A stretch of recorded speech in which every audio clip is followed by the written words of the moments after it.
everyone. My name is Chen, and in this presentation, I want to introduce our work, NeRFlow. So I will also talk about free viewpoint video, just like previous two presenters. And free viewpoint video is an immersive multimedia format that allows users to freely choose any viewing angle within a scene. And it has attracted a growing attention, including sports broadcasting, concerts, and education content. A typical free viewpoint video service follows a streaming pipeline, where the server stores offline generated free viewpoint video content, and the user download and stream it to the client side via the public internet, and the user can view it from different angles.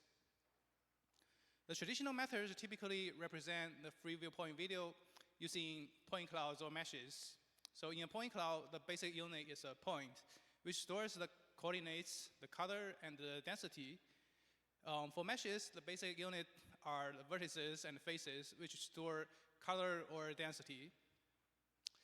The problem is that these representations, they are discrete, and they lack spatial discontinuity. So they often suffer from limited view-dependent rendering quality and geometry artifacts. And recently, a more promising 3D representation has emerged, which is called neural radiance fields, or NeRF. So modern NeRF use a voxel grid and neural network design. So basically, the scene is divided into a dense voxel grid, and each of the points in this grid stores a feature vector. And for each image pixel, there is an array casted into the scene that samples multiple 3D points. And each point feature is interpolated from the nearby voxels, and then passed through an MLP to get the color and the density. And the final color is computed by accumulating along the array using a technique called volume rendering. So unlike point clouds or meshes, this special type of format store implicit content like features, making it an implicit representation compared to traditional explicit representations. So the problem we are studying is how to obtain a NeRF representation. So for a static scene, we typically use multi-view images to train the NeRF. Basically, for images that is captured from a different camera viewpoint, is treated as a ground truth. And to learn the NeRF, we first render a predicted image from the same viewpoint using the current untrained NeRF representation. We then compare the predicted image and the ground truth. We calculate the difference as a loss. And by minimizing this loss function through backpropagation, we gradually update both the voxel features and the parameters of the multi-layer perceptron. And after training converges, we obtain the final NeRF representation of the scene. And this is how NeRF is created. So previously, we talked about a static scene. That means that we take a snapshot, and everything in the scene doesn't change. But in reality, the scene does move, like people move in the scene. So now I want to talk about how things transit from static to dynamic. Basically, we can treat a NeRF video as a sequence of static scenes. So an idea to generate a NeRF video is to treat each frame as a NeRF model, which is forming a concept called NeRF video. However, by treating frames independently, we'll make the size of NeRF representation too large for real-time streaming. And in this figure, we can show many of the existing NeRF representations, they consume a lot of bandwidth to stream in real time. There are recent methods that reduce methods by leveraging the frame-to-frame temporal similarity. But even the best approach, which is the RERF, still require over 200 megabits per second for 30 frames per second. However, the real-world network often provides less than 40 megabits per second. So this creates a gap for NeRF streaming. In addition, the network is temporarily dynamic. As a result, fixed size video representation cannot ensure smooth streaming. So in this experiment, we show that using the real-world 5G network traces, we observe that in more than 20% of the traces, the rebuffering time exceeds more than 10 seconds, and that's the time you will wait for the video to start playing. So to tackle the bandwidth challenge, we can borrow some adaptive streaming framework from the traditional video on demand technique. For example, we can encode the video at multiple bit rates, and then we let the client adaptively choose based on network conditions. This idea could also be applied to NeRF video streaming. The problem is that due to NeRF's unique representation using neural networks, both the multi-bit rate generation and adaptation face new challenges, which I will introduce in the next few slides. So the first challenge is that NeRF videos are hard to compress efficiently. So unlike traditional RGB videos where important regions are easier to identify because they are explicit, NeRF's implicit representation is difficult to identify.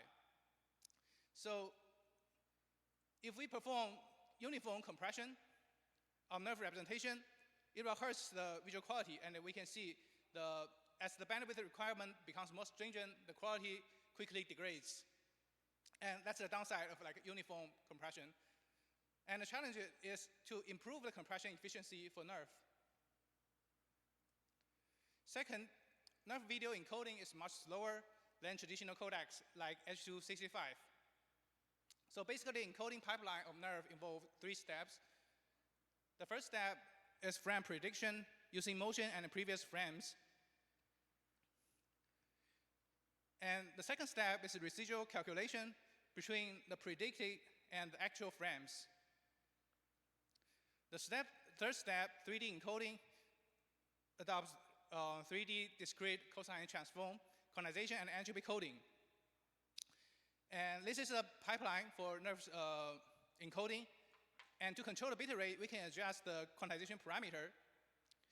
The problem is that the residuals are computed in 3D space. And this step is computationally expensive. It takes 3 to 4 seconds per frame to encode NeRF. So while offering multiple bit rates improve the adaptability, it creates a heavy server-side overhead in encoding. And the key challenge here is how should we choose the right number and a set of bit rates to balance the adaptation flexibility and the encoding cost, and that is the second challenge. So to address the above challenges, we propose NeRFlow, and NeRFlow improves compression efficiency based on 2 key insights. First, the importance of voxels can be estimated by their rendering contributions. According to the volume rendering equation, each voxel contributes to rays with certain weights. So basically, higher weights means higher importance. Also, voxels involved in more rays are likely more important. For example, if voxel V1 appears in 3 rays and V2 in only 1, then V1 is more critical for reconstruction. Second, we observe that user viewing points are often concentrated in specific regions. We divide the 3D scene into spatial regions and ranking them by view frequency. We find that the most view regions cover over 76% of user trajectories. And these insights allow NeRFlow to prioritize key voxels and regions, improving compression without hurting the visual quality. So building on the previous 2 observations, NeRFlow proposes that instead of uniformly compressing all voxels, NeRFlow generates an importance grid to selectively retain important voxels and prune less important ones. And by using this idea, NeRFlow prunes the feature coming to the NeRF encoding pipeline, and therefore the whole data sets can be significantly reduced. The construction of the grid consists of 2 steps. First, NeRFlow computes the importance of each sample along the rendering rate based on the rendering function. And second, it propagates the sample's importance score to the neighboring voxels, as shown here. And this propagation is guided by the spatial distance between the sample and each voxel.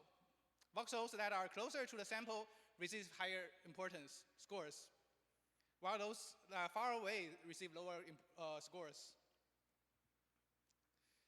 Then, for the second challenge, balancing the encoding overhead and adaptation ability, our idea is to formulate bit rate selection as an optimization problem. Specifically, in this problem, we aim to select the minimum number of the quantization parameters while we still ensuring high quality of experience. Here, we adopt the standard QE metric used in video on-demand settings, which is a weighted sum of video quality, rebuffering, and playback smoothness. So to solve this optimization problem, 2 technical sub-problems must be addressed. The first is estimating the quality and the size of NeRF videos at different bit rates without performing actual encoding, because the actual encoding takes time. The second one is the resulting QE is closely tied to both the network conditions and the ABR algorithms, making the optimization problem non-convex without a closed form solution. Therefore, we must explicitly model these factors in our optimization pipeline. We first come to the quality and size prediction. And fortunately, predicting the size is not difficult, as we find that given a certain quantization parameter, the normalized data size is quite stable across frames, as shown in this figure.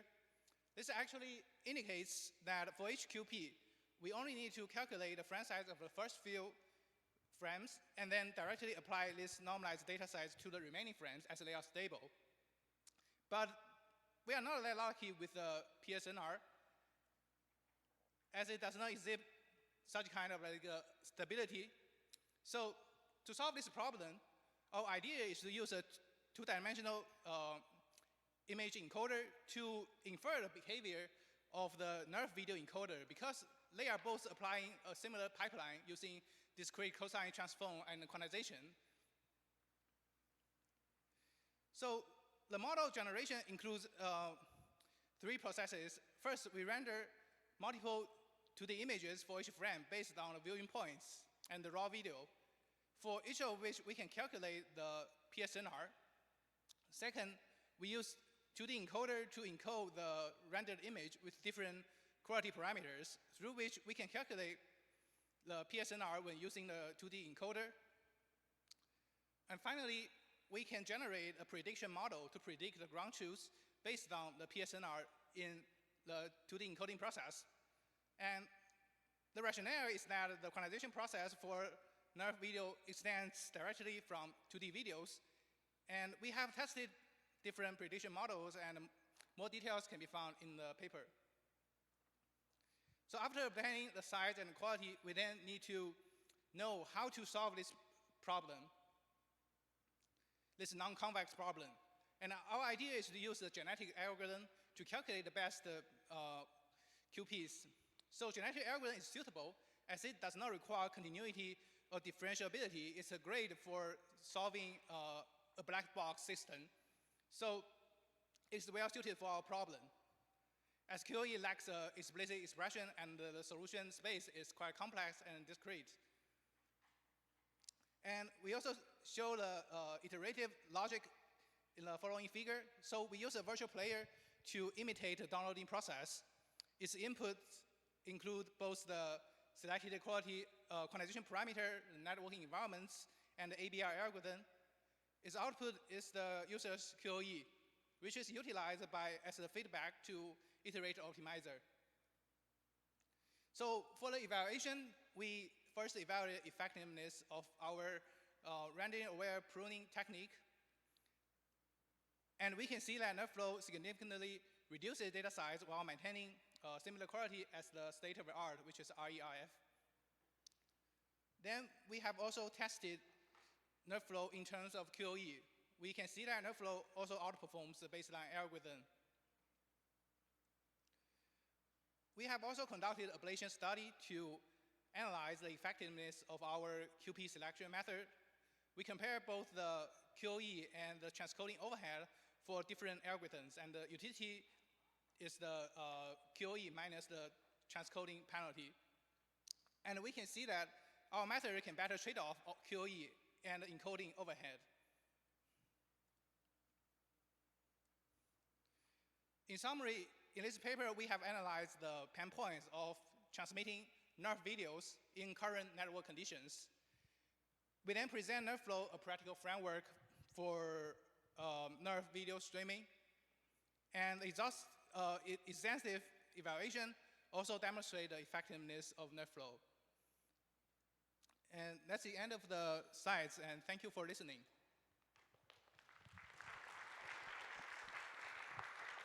Thank you both. Okay, very interesting work and great presentation. This is Leming from Hong Kong PolyU, and my question is that I remember that you used a generic algorithm. So I'm curious that is that performed offline or it is online? That is offline. Okay, I see. Yeah, because I think that typically the training process of a generic algorithm is very time consuming. Yeah. Yes, you are correct. The genetic algorithm is time consuming, and it happens offline to explore different combinations of the QP configurations. Yeah, it is time consuming, so it has to be offline. Okay, I see. Yeah. And another question is that, so after reading many streaming related paper, I found that most of the techniques are based on, for example, reducing the size of the encoded data or design a new encoding mechanism. So my question is that, are there any other possible solutions to increase the bandwidth of streaming? Yeah. Well, that is a great question. I think you're right. A lot of works, they are trying to reduce the bit rate. I think another way to think about this is that you can, instead of trying to make a video, compress video smaller at the the sender, you can actually send a low quality version to the receiver, but you can use some algorithm to upsample it. For example, use super resolution. I think it has been adopted earlier in many video streaming. So I think that is a possible solution. And nowadays there are also a diffusion. I think they are potential solutions to these problems as well. Okay, thank you very much and great work. Thank you.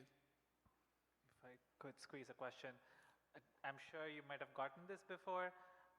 Did you consider Gaussian splatting at some point? What are your thoughts on NeRF versus Gaussian? Yeah, thank you for a great question.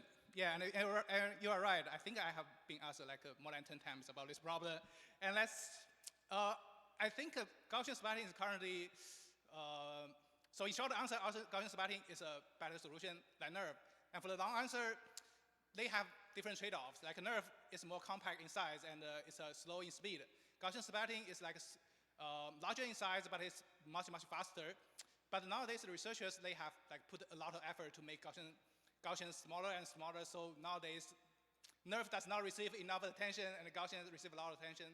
So I think if any of you are trying to work something on 3D video, I think Gaussian will be the right choice. After the paper's accepted, you can say this. All right, let's thank the speaker again. Thank you.